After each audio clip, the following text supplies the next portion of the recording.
boleh jelasin nggak secara singkat aja tentang profil perusahaan Om ini? Jadi usaha ini dimulainya pada tahun 2012. Ya, pada saat itu saya sedang bekerja dan sedang memutuskan untuk resign. Nah, sebetulnya perusahaan saya sudah merintis usaha itu sudah beberapa kali.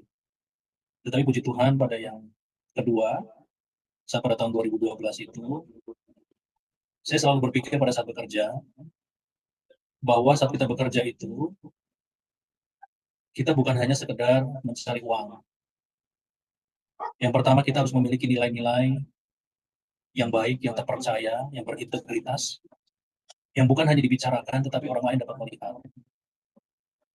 Nah, itulah yang saya terapkan di dalam hal bekerja. Kemudian, saya mendapatkan posisi yang baik pada pekerjaan saya tersebut. Dan owner daripada perusahaan tersebut memberikan kepercayaan yang lebih baik daripada orang lain. Kemudian, dari beberapa bagian yang saya kelola di bawah saya, karena memang saya memegang peran kunci di sana, saya tertarik dengan bisnis jasa cleaning service pada awalnya. Karena memang saya suka dengan hal yang bersih, teratur, rapi.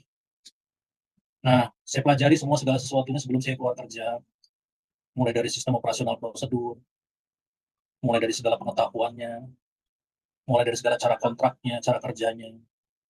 Setelah saya kuasai semuanya, saya turun langsung, bahkan saya mengarahkan karyawan outsourcing yang ada di perusahaan tersebut. Setelah itu, saya memberanikan diri untuk keluar kerja, dan bersyukur karena owner melihat kinerja saya yang baik.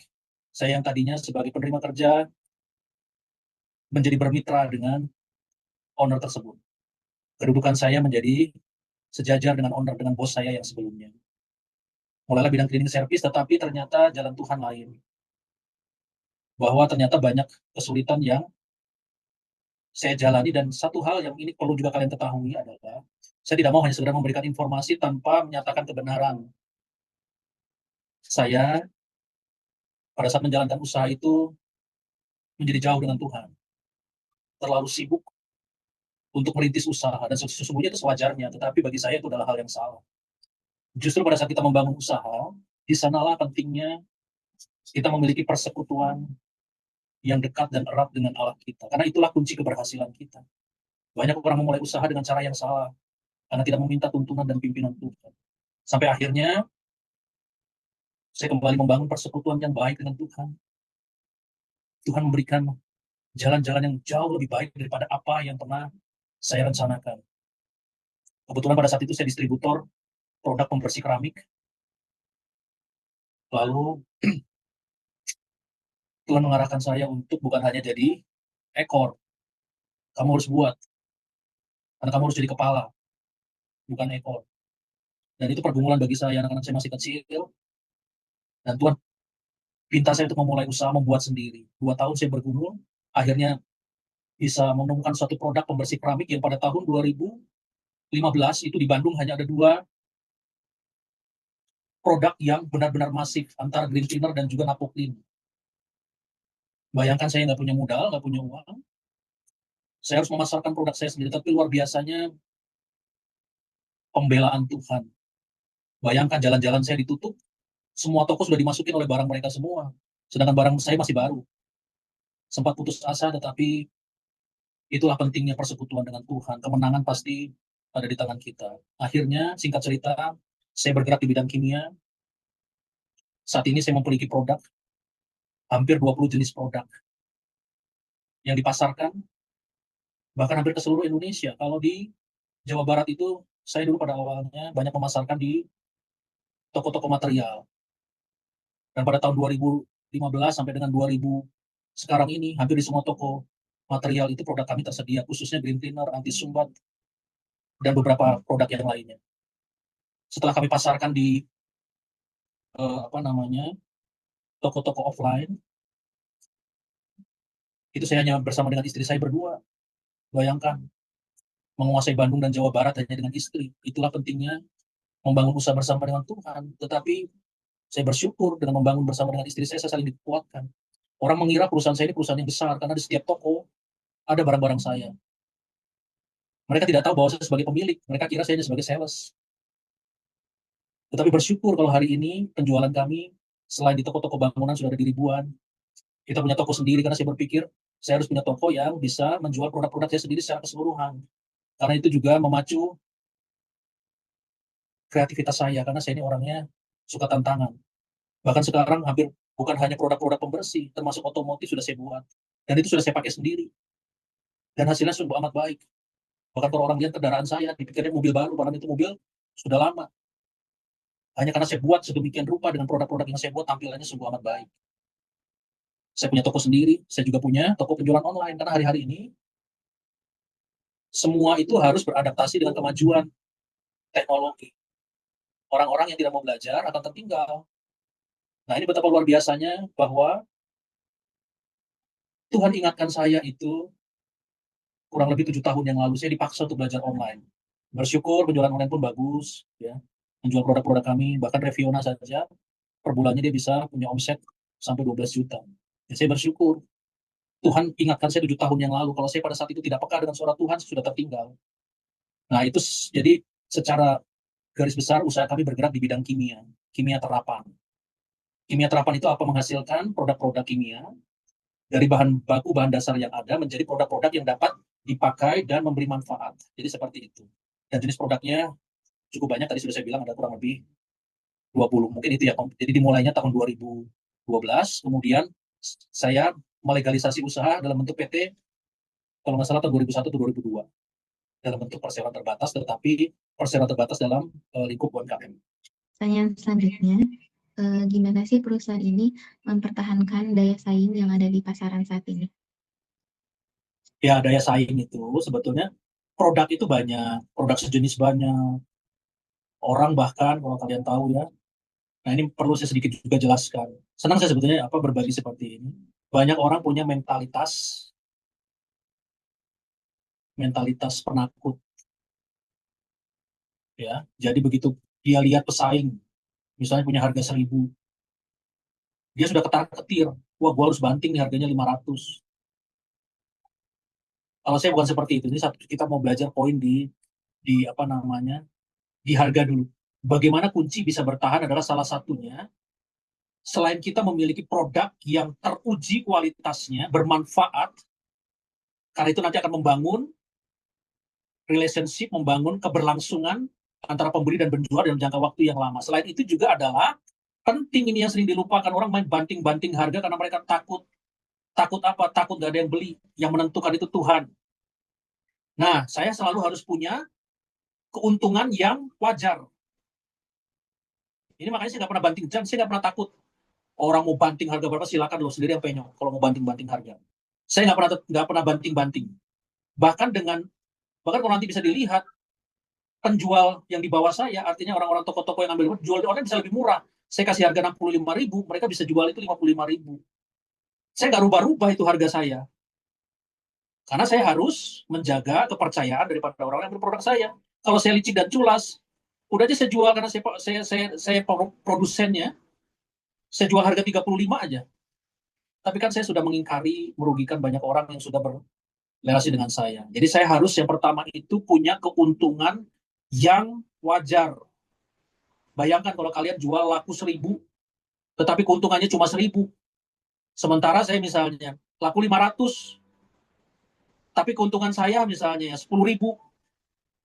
Satu, saya punya investasi, saya nggak perlu berhutang. Yang kedua, saya bisa membangun usaha saya bisa meningkatkan kualitas, saya bisa mempertahankan kualitas. Kalau orang yang sudah mulai banting-banting harga, saya sudah sering lihat, nggak lama bangkrut akhirnya atau hilang dari pasaran. Karena kenapa? Motivasi mereka hanya untuk menang persaingan. Sedangkan menang persaingan itu bukan seperti itu caranya. Ini orang-orang yang mentalnya mental penakut. Karena dia nggak punya persekutuan dengan Tuhan. Yang memberkati itu kan Tuhan. Jangan bersusah payah jadi kaya. Nah, satu hal, jadi saya harus punya keuntungan yang sehat. Lalu saya harus membangun kualitas produk saya, tetap konsisten. Bahkan saya tingkatkan green cleaner itu, saya tingkatkan kualitasnya. Kalau beberapa waktu lalu,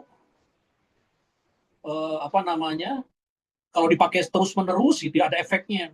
Tetapi sekarang saya tambahkan satu formula lagi, justru kalau dipakai terus-menerus, jadi tambah mengkilat.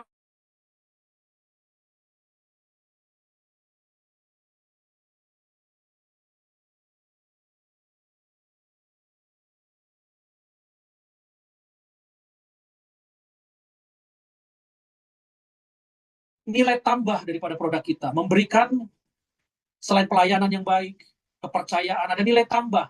Kalau saya beli ini, harganya memang rada mahal nih. Tapi saya pakai ini nggak rugi gitu.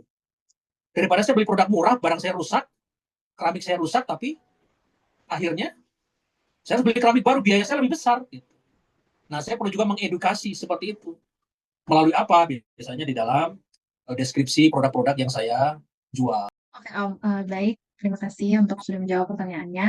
Izin bertanya, kalau untuk struktur organisasi perusahaan Bapak Bapak sendiri, khususnya di bagian keuangan atau akuntansi, gimana ya?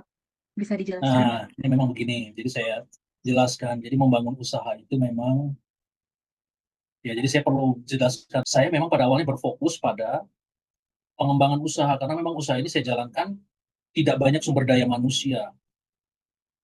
Ya, kalau kita itu mungkin hanya 9 orang. Tetapi memang biaya hasilnya itu, karena di bidang kimia, kalau orang bilang kimia itu gelap.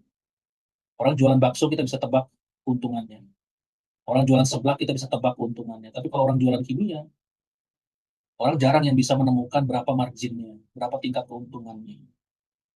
Nah, apa namanya struktur organisasi ini karena apa namanya saya memikirkan karena semua masih saya urus bersama dengan istri, maka keuangan pun kami tangani berdua. Pencatatannya secara manual, tetapi tetap menggunakan apa namanya baik Excel dan lain sebagainya. Ya, kami catat semua pencatatan jurnal, ya itu istri saya yang catat. Nanti pada pembuatan laporan-laporannya, baik untuk laporan bulanan maupun perpajakan, saya yang buat. Ya, jadi apa namanya, mulai dari penjurnalan, kemudian nanti kita buat apa namanya di buku besar dan lain sebagainya nanti saya jelaskan. Ya, itu semua dilakukan oleh saya bersama dengan istri, termasuk untuk pelaporan pajak. Karena saya mau tidak ada tipu muslihat dalam pelaporan pajak. Ini sangat penting. Kalau perusahaan ingin maju, jangan ada perkara-perkara yang tidak benar dalam usaha itu.